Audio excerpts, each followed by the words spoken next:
So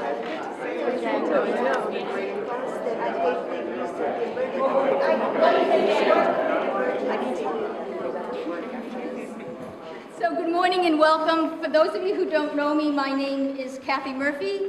I have done a lot of CHW work throughout my life. I'm presently a community organizer with and for United Interfaith Action, and I happen to be the co-chair with my colleague and friend Don Meir of the South Coast Community Health Workers Collaborative. That's a lot of words, okay? But the brochure will be is on the table back there, and I'd invite everyone to take one so you'll be, aware of the collaborative as it moves forward. And at this time, I'd like to introduce my colleague and friend Cecil Hickman, who is the Post-Service Officer for the Veterans of Foreign Wars. He's also one of the original founders of Dog Tag Navigators, and Dog Tag Navigators have been gracious to co-host this first event with us this morning.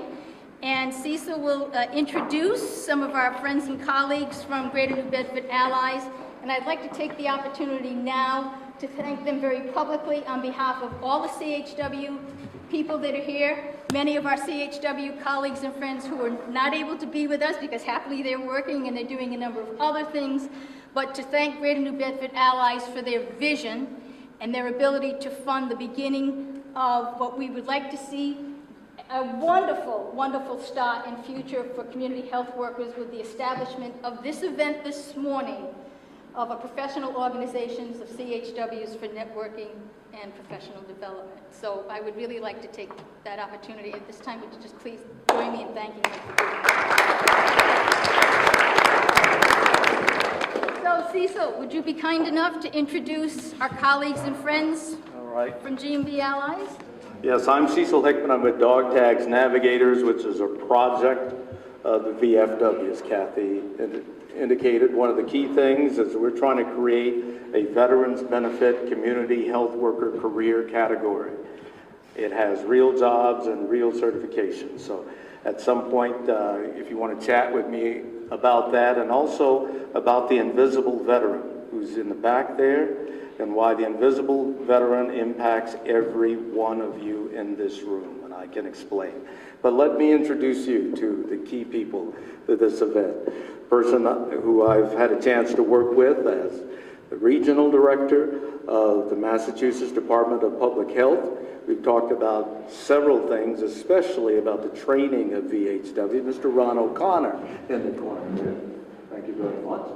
And Dog Tags is going to have an event right here, September 11th, September 12th, September 13th. There's a sign in the back, and one of the big things you'll see at that event is the big van from South Coast Hospital.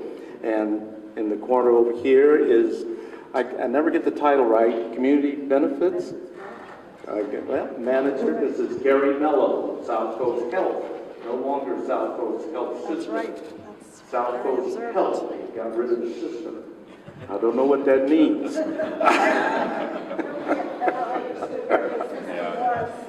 And of course, you just met Kathy Murphy, who never describes herself for some reason. So I'm going to make her embarrassed. Watch your turn. Watch your turn right here. Kathy Murphy introduced Dog Tags to the notion of community health workers. We didn't have a clue what she was talking about. And she would use words like navigators. We didn't know what. The only way I got interested in it was I Googled it, and I found out that there were paying jobs available for this position. So we really thank Kathy Murphy, who has a very varied background and is the best organizer I've met. And I've been a journalist for 45 years. Thank you very much. But you've only met one. Yeah. No, I've met a lot. Anybody else I should introduce around here? No, Carrie now. Okay, I just want to say, one last thing, I think the setting here is perfect for this conference. Isn't it beautiful here?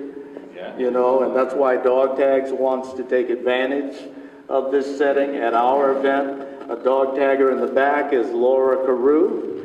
She's one of our key dog taggers. If you talk to her, she's the only person doing what she does in the entire United States. In the entire United States. We have a very Standing guard over here is David Peters. He's the co-founder of Dog Tags. He really does not like to be brought out in these public things. I've outed him. He's one of the invisible veterans that you'll meet and talk about, and I'll explain how these invisible veterans have an impact on you, your family, and your job. And so that's it for me. Who else is next up for the conference? Gary.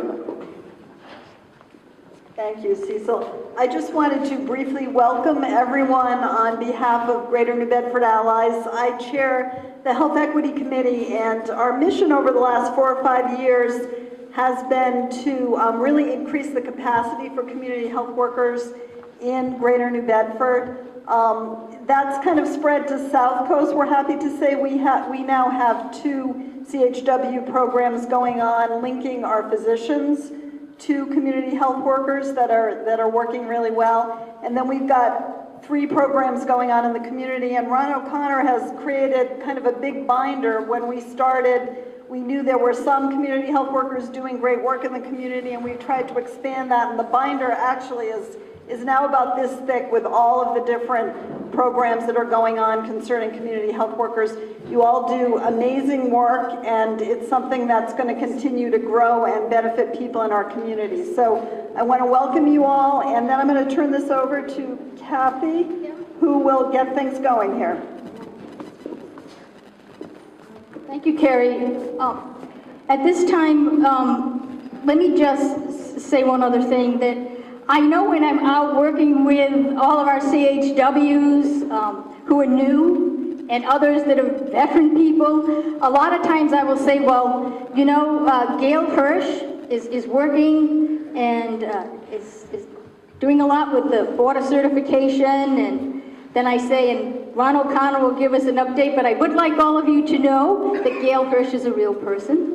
And maybe one day we'll be able to Skype her or talk to her on the telephone, but she's quite busy and she's working very diligently on our behalf. And so we wanted you to know when we were preparing this that we invited Gail, and we also invited Jackie Toledo from the MACHWA, Massachusetts Community Health Workers Association. And Jackie couldn't join us this morning, but as always, we have our colleague and friend Ron, who's going to be able to speak to some of the things that are happening on the Board of Certification. We'll bring greetings from Gail Hirsch, and we'll talk a little bit about MACHWA as well, and then we'll start our day. Thank you. I'm so thrilled at all that's happening here. How many community health workers are in the room? People who are doing work. See, this is amazing. This is really amazing to have all of them here.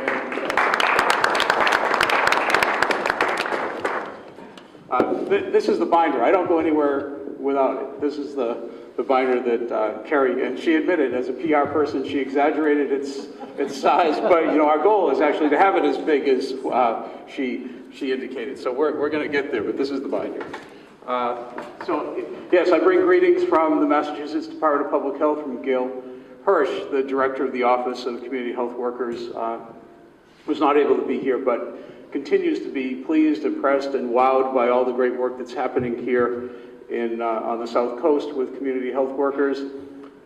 Jeff Wilkinson, who's the outgoing chair of the Board of Certification of Community Health Workers, is also pleased with what's happening here. He's leaving the department in the next week or so, within the next couple of weeks, for a position at Boston University. So he'll be leaving as chair of the Board of Certification of Community Health Workers and turning that leadership over to Jean Zotter from the Massachusetts Department of Public Health, who's doing a lot of great work with asthma and community health workers, who's going to be the new chair of the Board of Certification.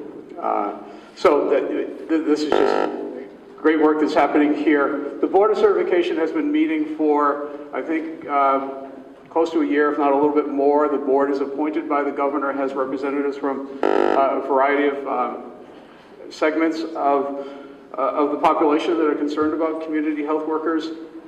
And so they've developed some core competencies for community health workers, which many of you have seen.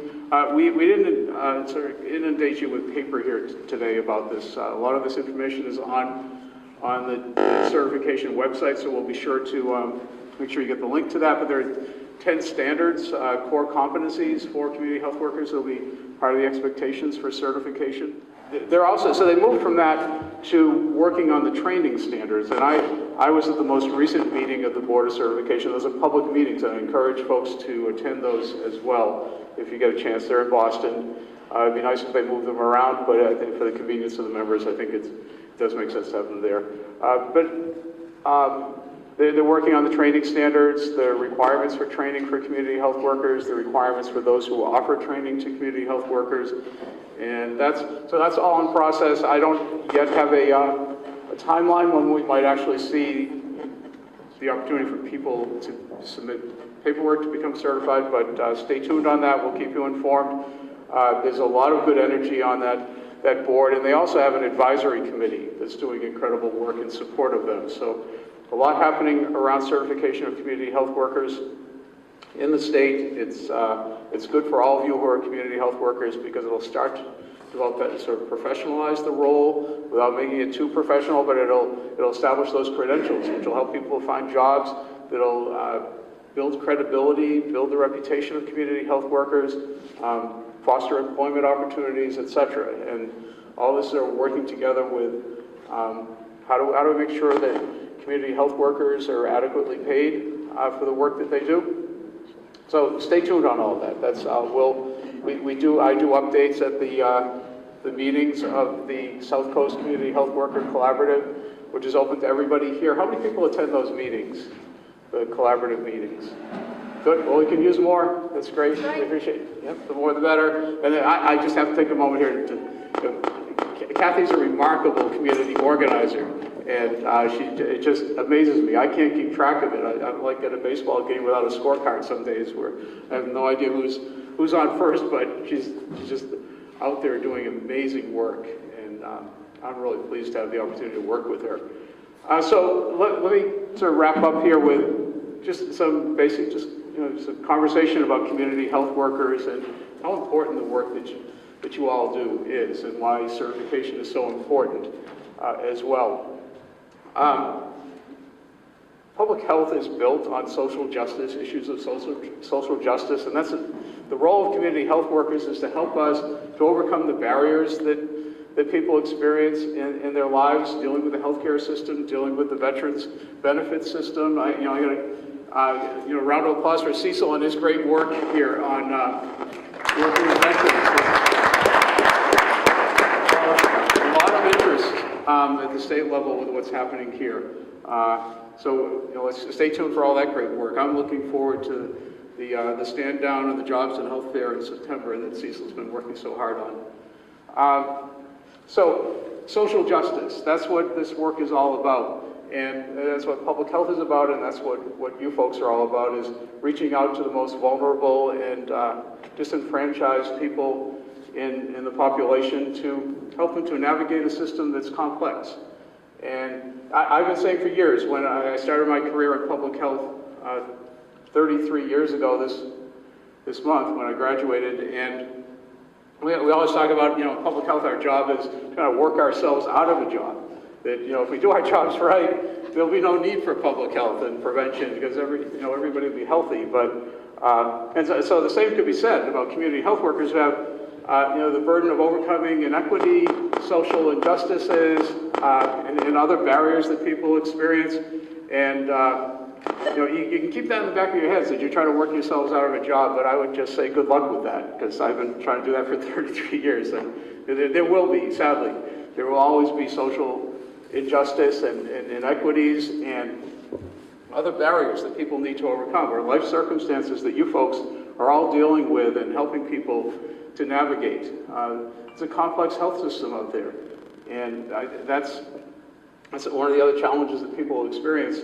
There was a recent article in the New York Times that talked about, and I've got to get this out to folks because it's so enlightening about poverty and how the point was made that we expect people living in poverty to fill out forms that are so complex for eligibility for benefits and whatever, and that we don't charge an application fee for people, for poor people and low literacy people to complete these forms We don't say, well, in order to complete this form, you have to submit a fee of $1,000, but the costs in dealing with that complexity, what they refer to as the cognitive challenges associated with doing that work, is essentially a cost that people have to bear in completing those applications. And certainly one of the important roles that community health workers play is filling out those helping people to fill out those applications so they're accurate. And one of the things that Cecil's doing with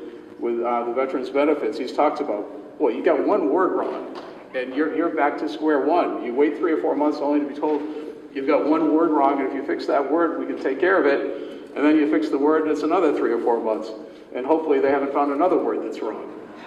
And I'm reminded, I'll sort of finish here with a story. When we moved into our office down on Purchase Street a little over 5 years ago, we were literally moving in. None of the staff had arrived. I was there to help the movers get the boxes in and the file cabinets, etc. And a gentleman walked in, doors were open, and he said, he was holding some paperwork, and he said, can you help me? I have this form I have to complete. And I said, well, it's kind of, he says, I need to do this for my doctor. And I said, well, I'm kind of busy right now, but if you come back later, I'd be glad to take a look at it. And he said, okay, what time? And I said, oh, let's say 1 o'clock. This is about 10 o'clock in the morning. Sure enough, he was back there at 1 o'clock. He was wandering around the building, and he found me out back. And he says, I'm here with my paperwork. And we sat down in one of our conference rooms. It's the first meeting we had in that building, which I think is somewhat symbolic. He and I sat down, and we went through this 4 or 5 page medical history form for his colonoscopy. And a lot of that I wasn't even able to help him with. And we went through it question by question, and I put question marks. He explained to me, he said, I can't read, and my girlfriend can't read. So I need help. And so we walked through it. I helped to fill in wherever I could, and I said, I noted those places where I couldn't even help him to fill out the answer. He didn't understand the question well enough. I said, make sure, of course, when you go to the doctor's office or go for the colonoscopy, that they understand that these are places where they're going to need to help you with clarification. Those are the kinds of things, just one example of the kinds of things that you folks as community health workers do every day, working to help people. We're going to hear some wonderful stories from the Cancer Health Disparities pilot projects that GMB Allies has been supporting for a couple of years. We'll see that and hear about that in just a few minutes. And I think I've kept within my 10 minutes, and the beauty of this thing is actually time counted down, and I've got a minute to spare. So thank you all very much. You folks are great and wonderful. And actually, because I've got that 1 minute, I mentioned Jeff Wilkinson, the outgoing chair, at the Community Health Workers Patient Navigators Annual Conference last year, not this most recent one, but last year he got up in front of the audience of community health workers talking about how there's so much interest about the role of community health workers and the importance of that role in a reformed healthcare system. And he said to the audience there, which numbered well over 100 community health workers, he said, you are hot stuff. And so sort of famous last words for him, but I've used that in other places, I've used it here, but I think that's true. Community health workers are a very important part of this reformed healthcare system that we're all working to shape and make accessible to people. So thank you very much.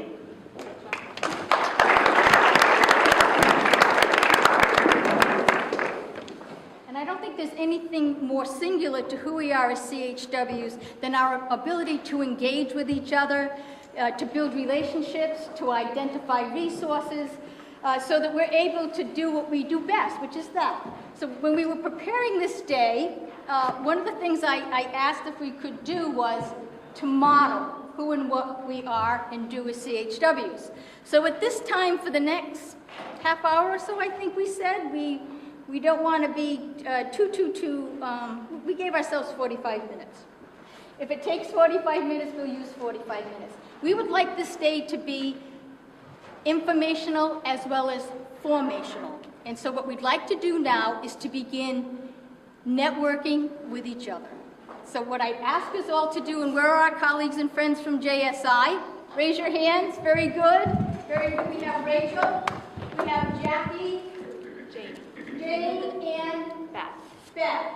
They have offered to help organize us in a way in which we can do one-to-ones, okay? And just share who we are let the conversation go where it needs to go, because we have people, right, that are in health clinics here, we have people who are in health and human services, we have people who are in administrative positions, you have people like me who are community organizers, and we have others who are actually boots on the ground. We have people in every area and facet of our community here with us today. And so what we'd like to do is to begin to know each other and have a name and a face, okay? And at least just begin to start networking now. Does that sound good? Please say it sounds good. Okay. So Jay aside, would you like to organize us in a fashion, a way that would facilitate that? 2 rows, you facing each other, so if we get into, it's like directing a class, or you face each other in a line, and then you move the line along, and so you'll get to talk to each person in this room. So every person will get to talk to each person. So it's going to require you to stand up. Make you stand up.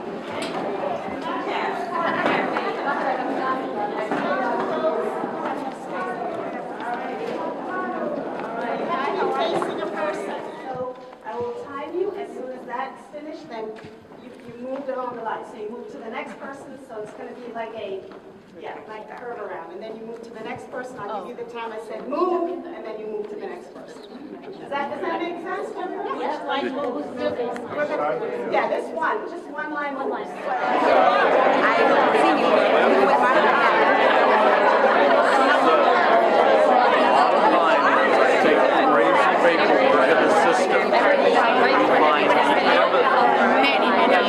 I wrote the grant for this. Oh, okay.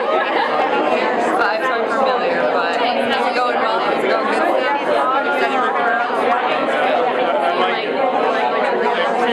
Okay, all right. Yeah. I'm trying to think of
at least you remember the story. Isn't that great? I want to thank you for being so flexible and expending the energy to be able to do that. But again, I think it's one of the things that we as CHWs do quite naturally and hopefully do well. So, as we continue moving through the day at the moment, I know people will be coming and going, and that's fine too. But what we'd like to do next is that I'd like to invite our friends and CHWs from the Immigrants Assistance Center to please come up here and sit, as well as our friends from the YWCA to come up, and Coastline Elderly Services to come up, because we're going to do a little Q&A and a little presentation on what our CHWs have done with cancer disparity pilot projects. Come on now.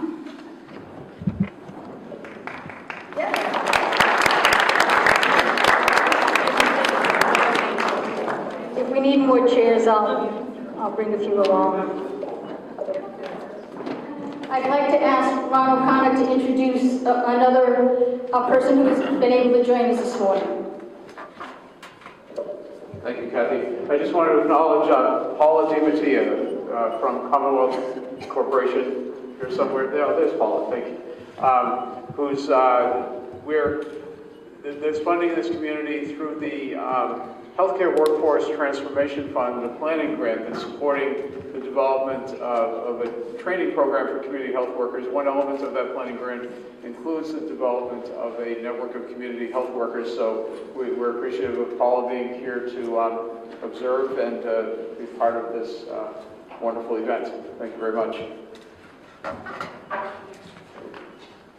So just to give you a little bit of background on all of the great work that everyone who's sitting over there is doing, about 5 or 6 years ago, South Coast was developing what we call a determination of need that's linked to a construction project, and as part of that, we pledge a certain amount of money to be reinvested in the community. So we worked with the Department of Public Health, and we decided to focus our efforts on Greater New Bedford Allies in New Bedford because of a lot of the work that they were doing with health equity to reduce health disparities in the community. And we had lots of meetings and decided that how we wanted to focus those funds was to increase the capacity of community health workers in the community.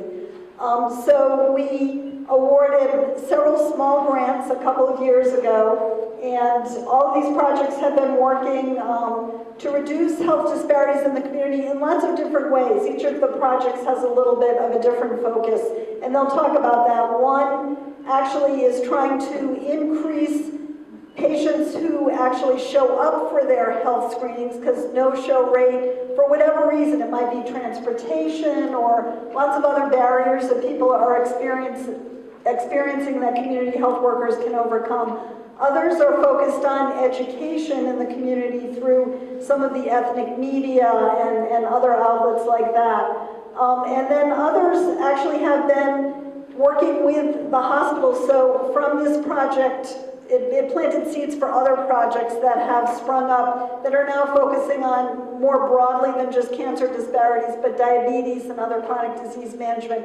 So we're really happy. This is one of our community benefits projects. We feel that we've invested a small amount of money working, in a really organized way with the state and Greater New Bedford Allies that's kind of blossomed and really taken root in the community and resulted in lots of great change for our residents. Hi, I'm Catherine Barasser. I'm Director of Programs and Services for the YWCA Southeastern Massachusetts.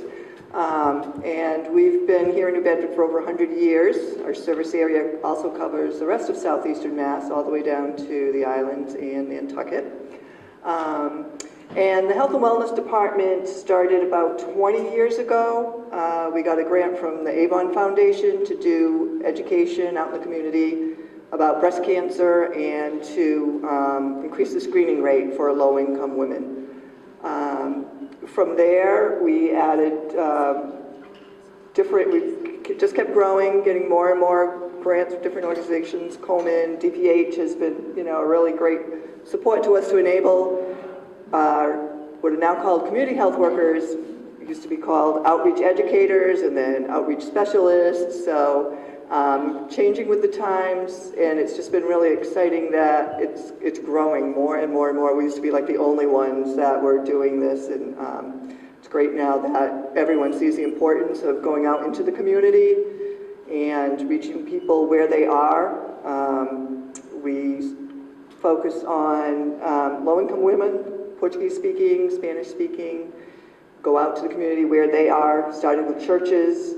And now with the DPH grant and all the different collaborations that we've made, we've now expanded going into workplaces, the housing developments in the city. We've done programs there, residential programs for substance abuse and mental health. So it just seems like every time we turn around, there's a new need, and our community health workers are right there. I never see them anymore. They're never in the office. They're always out there in the community, which is a wonderful thing. And they'd like to share a couple of the stories of the people that they've actually helped through the grant for cancer disparities. So Anna and Valentina. Okay. Hi, my name is Valentina Martinez. I'm working with the YWCA for the past, I think, 14 years. I've been in CHW for 12 years, almost 13. And we work with the health disparity to the GMB Allies program. Some of the presentation, the last presentation that I had done myself, it was at the Fisherman Club, in which we had 312 women. It was not only women from the New Bedford area, but we have been doing this presentation for 7 years and have built up. What we do is women for different churches, Christian churches, Seventh-day Adventist church, they all get together, and once a year we started with 40 women, and we started at the YWCA in downtown. Then from there we had to go to YWCAS, and then we had to rent a place, and the last place we rented was this one. And we get women from the Cape, the churches in New Bedford, Far River, and it's all Hispanic women. We even have a bus that came from New York. And we talk about breast and cervical cancer. And we also, after that, they have their own meeting in which they talk about domestic violence and other stuff. I think it's really important. This program has been really important for the community because there's a lot of women that we have teach them the symptom in how to take care of themselves, and if they go to the doctor and the doctor do a breast self-examination, is not the correct way to stay up for themselves and say, okay, this is not correct. This is not what Valentina or Anna teach me how it's supposed to be done. And if they see anything abnormal on their breast, or if they feel anything abnormal, to ask for second tests. They get the knowledge to know what to ask for and what to look for and how to identify that something is wrong with their body. Well, pretty much Valentina said everything. I'm Anna Silva. I'm a community health worker for the YWCA. I've been doing this for 20 years. Okay, they hired me when I got out of junior high, by the way.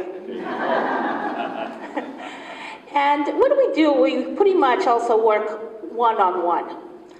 It reminds me of a case of a woman that we did a presentation, and she heard about the presentation. Then one day, while cleaning her house, she hit her breast against the TV, and it was hurting her. So she went to the doctor and had a mammogram because she remembered that we had said that if something is wrong, go to the doctor. She pretty much asked, I want a mammogram and I want an ultrasound. It turned out that she had cancer and she had a double mastectomy. And the type of cancer that she had, it was recommended for her to go to Faulkner Hospital. And most of the women that we deal with, Boston, seems like it's another country. You have to take an airplane to go there. So when she was told, I have to go to Boston, she thought she was going to die because she didn't know how to go to Boston. So she called us, and the only thing we did was take her to Faulkner Hospital. Of course, while we were there, we interpreted for her, we translated for her, we stayed with her until she had it done. Then we started helping her to go for service in the area. I'm sure most of you in the audience would say, okay, she went to Boston, what's the big deal? But some of the women that we deal with that live in the area, Boston is really, really far away. I was talking to Wendy. I have a lady that she was diagnosed with cancer also, and she's also a diabetic. And what's happening right now, I don't know if the term chemotherapy is the correct term, she forgets a lot of things. So we giving her the education. A week later, she doesn't remember. And one day I went to visit her. She was really sick, and she could barely come to the door.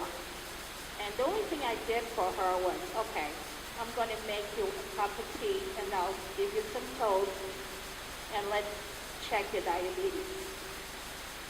I gave her that, and as she was eating, I had the diabetes checked, and it was over 500. So first thing is to let me get in touch with your doctor. And I asked her, what is it that you drink last night? And she goes, oh, ruby red cocktail, cranberry cocktail, which has about 50 carbohydrates. So of course, her glucose is going to be really high. But in the meantime, she's going for chemotherapy. She's losing her hair. She's vomiting all the time. So what is the priority? And this is, okay, you're going to stop vomiting. Let's look for other things because it's the only thing to help her. And her chemo brain was so bad that I had to call her the night before to remind her that she had chemotherapy the next day. And in the morning, call her again. So a lot of times when people ask me, what is your job? I usually describe it as a temporary best friend. Because something like this is something that a friend usually do it. But unfortunately, if they don't have it, and if they're too sick just to go for chemo, a ride that takes 10 minutes, it is a big deal. And this is what we do. And I could be here for hours telling you stories. But this pretty much reminds me what I have done. I have a young person that isn't going for food stamps. I just found out last week that when you apply for emergency food stamps, this person had just left the hospital and needed food because it's semi-homeless. And they said, oh, emergency food stamps takes at least 24 hours. So what I had to know the community, where can I go to give this person a bag of food so I could sleep during the weekend because I couldn't. So what we have to do is know the resources in the community. And this is why it's so important that a lot of us here are on a first name basis. We know what other people are able to do. How many people here know about my program? Hey, come on, someone lift their hands. We know what's going on. So it's communicating with one another, networking, and just keep doing presentations and work one-on-one. And when we get a client, we never know what the client needs. Valentina received a call this morning while she was here, and we know there's someone that has a challenge. I think I went over my 10 minutes. Okay. Wait, Valentina. Okay, thank you. Thank you. Good morning. I'm Helena de Silva Hughes. I'm the Executive Director of the Immigrant Assistance Center. It's an organization that's been around since 1971, and our mission is to help immigrants overcome language, cultural, and economical barriers and integrate into the mainstream community. So our job is to provide direct services. We provide direct services to the non-English speaking population. We service about 7,000 of them per year by providing direct services. When we talk about community health workers, I think I always thought of our staff. We're case managers, we're outreach educators, where we work with HIV, substance abuse, domestic violence. So a lot of times, I think it's a new word, a new buzzword, but it's work that we have been providing to the non-English speaking population since 1971. I've been working there for 30 years. The majority of my staff have been there for 20, 15, 10. I know Annabella's been there for almost 6 or 7, I don't even know. After a while, you kind of lose track. But we do collaborate with many organizations that are presently here because that's the only way we can survive. One of the things that we want to talk about is community health workers and how this cancer disparities project is that we're doing. That because we provide direct services to so many of our non-English speaking clients, many times when they do come in because they've been diagnosed with cancer, there's still that stigma that it's a life sentence and they're going to die. And so they are very big community with a lot of anxiety, and they are very confused. And one of the things that we try to do, as managers try to do, is basically sit down with them and explain to them about the different treatments that it's no longer the same. There's a lot of one-on-one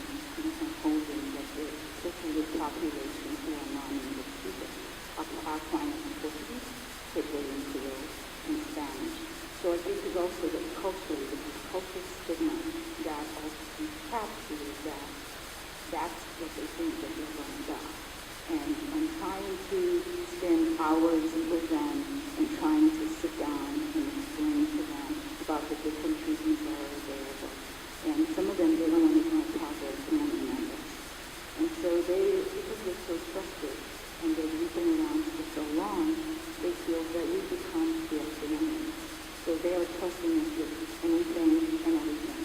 One of the things that I know Annabella is going to talk about, certain things that certain services that she's providing with our clients who are diagnosed with cancer. We have seen an increase. I can tell you that much. And I'm getting tired of going to things.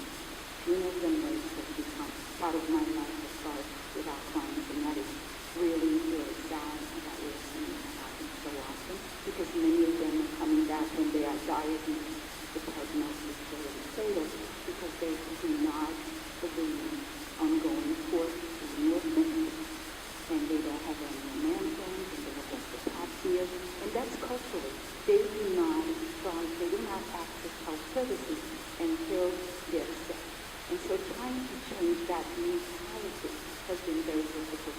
We work very closely with the non-immunity population, but a lot of times it's the hard-to-reach population. We need to use the media, the ethnic media as a tool. I don't know how often I am on the radio station, on television, because many times providing, even though we also work with newspapers, I would say a lot of the population we serve have very low literacy skills. Even if you provide information in their language, they are not going to understand.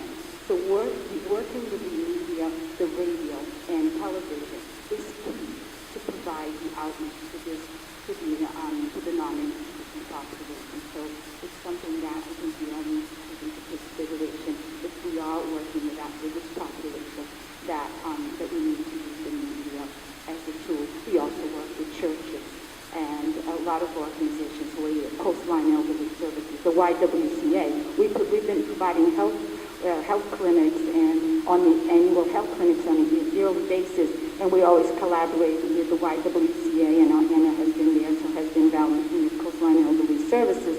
It seems like because we've been around so long, and we're very aware of the community resources, because that's also vital. Because if you're working with the population, you have to know who you can call and what resources are available so we can help them navigate through the enrollment process.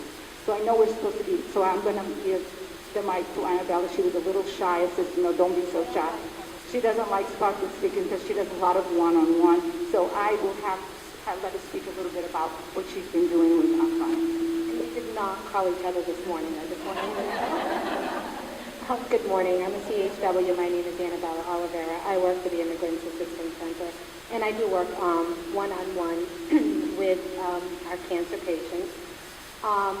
Like I tell everyone, cancer does not discriminate. Rather, you're young, old, middle-aged, healthy, not healthy. It's a disease that's growing rapidly in our community. With leukemia, I was very close with her mom, but her grandmother was a client at the Immigrants Assistance Center. So when her grandmother came to me, she said, I don't know what to do. So I reached out to her mom and I said, your mom has asked me, to contact you. And we've become really close with this little girl. I've gone to the hospital with her. I've done chemo with her. On the weekends, I have a great boss that allows us to do that with our clients, so I'm grateful in that aspect. We had a cancer patient that came in with prostate cancer. He didn't have transportation to go up to Dana-Farber. He didn't have transportation to go to St. Isabel Hospital. Again, she was nice enough to say absolutely whatever they need, go with them. We went with them 3 or 4 times to Boston, and he had the surgery, and he is in recovery, thank God for that. And then we had another patient that was diagnosed with breast cancer, had a double mastectomy. She was 34 years old, and she is now 45 years old, and she's still going. We went to St. Anne's Hospital because the cancer came back. On her lymph nodes, we went to St. Anne's Hospital quite a few times so she can have her radiation done. And because of our organization, we are allowed to go with these people. We're allowed to listen to them. We're allowed to hear them cry. we're allowed, again, like Helena explained, a lot of them don't want their family members or their children to know because they don't want their children to think my mommy's going to die. She was 34 years old, and she has a son that has cerebral palsy. He doesn't walk. So it's a lot of challenges, I think, that they're facing, and because of our organizations, you know, I think it's amazing work what we're doing. We're giving back to them where they can't count on anyone else, and this is where we come in. So it goes back to what everybody says. We're like a little family, basically, and we use in each other's outlets, and I think that that's amazing. And I'm sorry, I don't like to publicly speak, but I'm done. Okay, thank you.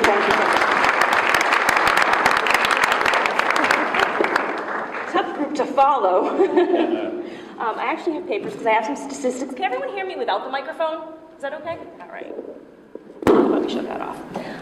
So my name is Sylvia Hilton. I work for Coastline Elderly Services. Actually, it's no longer Coastline Elderly Services. We're going to be known as Coastline because we're kind of getting away from just dealing with the elderly because there's such a huge population in need. So we have a cancer screening program that began January of 2013. We have 4 community healthcare workers, which are sitting down right over there, Liz, Sarah, and Christina, and they don't want to come up, so it's going to be me. So with this cancer screening program, since it began, we have assisted 133 people. Of those 133 people that we've been in contact with, 54 have had cancer screening performed, all negative results, which is terrific, and we have 7 open cancer screenings right now. So that's quite a bit. One of the big things that is difficult is the language barrier.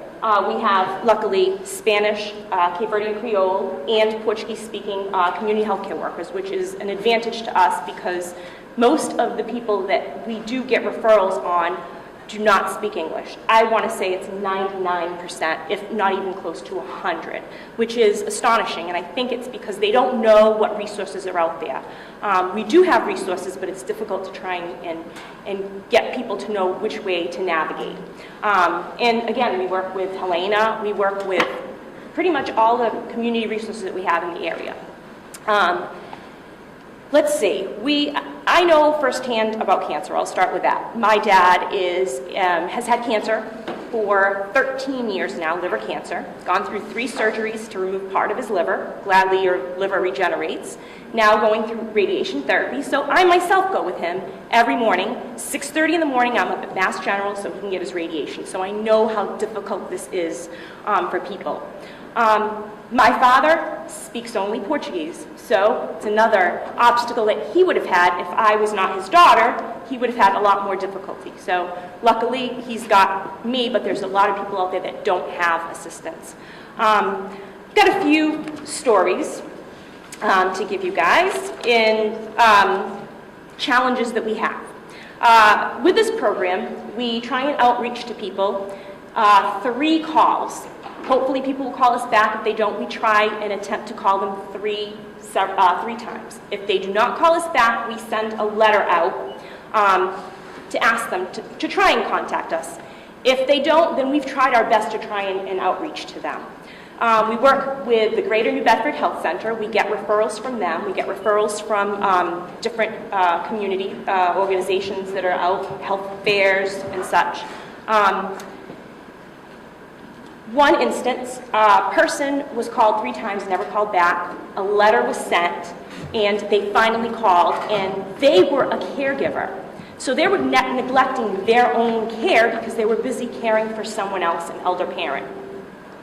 So finally, we got a hold of them. They ended up getting their screening. It worked well. And on the other hand, there's people that we can't help. We try as much as we can. A father, single father, 54 years old, and he was supposed to have a colonoscopy, but did not want to go. For whatever reason, did not want to go. Come to find out, he said, I have no one to take care of my child. So we give them options. The option that we had for him was to see if somebody else could take care of his child. No one could. So we suggested maybe over the summertime, when he has other family members and the child's out of school, someone can take him for a little bit.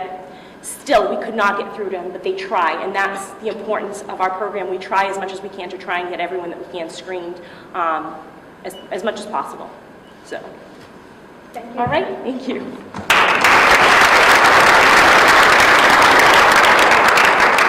I see many of the reports from all of the great work that they're doing, and one report that really stood out to me from Coastline was just sort of a chronicle of a phone conversation with a person who, I don't know how many times you had to call them before they did agree to come in for their health screening. And the reason why they finally agreed to come in was they said nobody ever really seemed to care about us enough that it mattered that we were missing this health screening. But I feel like you really care.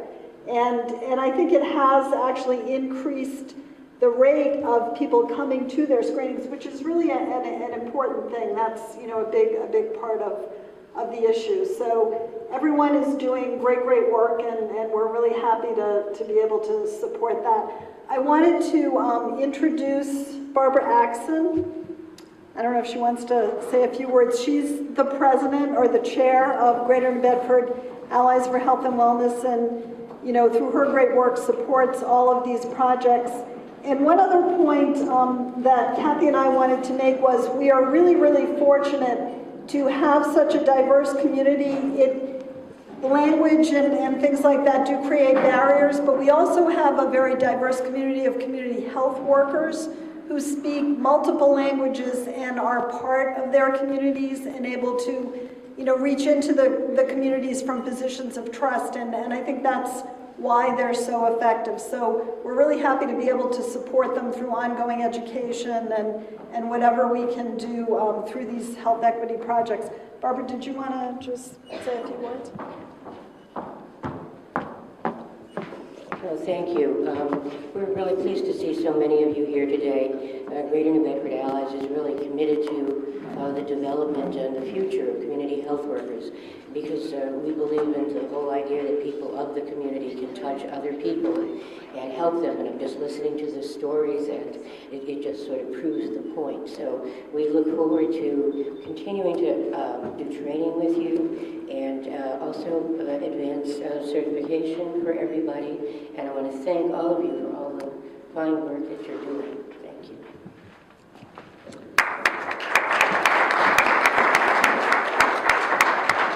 So I think we're now going to have a short break and then another program after that. But I just wanted to say that our hope is that this is just the first of an ongoing network of community health workers on the South Coast. I think you can all see by the sheer numbers that we have here today that there's really a need for this. And when people get together, and as we were doing, you know, storytelling and sharing the stories, which is a very powerful thing this morning, there's definitely a need for this on a regular basis. And Greater New Bedford Allies will be supporting that through some of this grant money over the next several years. So this is only the beginning, and we're hoping to do this on a regular basis. Thank you. So you've been so good at so many things here. I invite you for a break now and then come back, because our friends from JSI have more wonderful information to share with us on cancer disparities and research.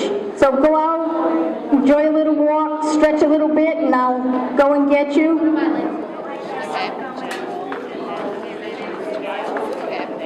I know, I never read.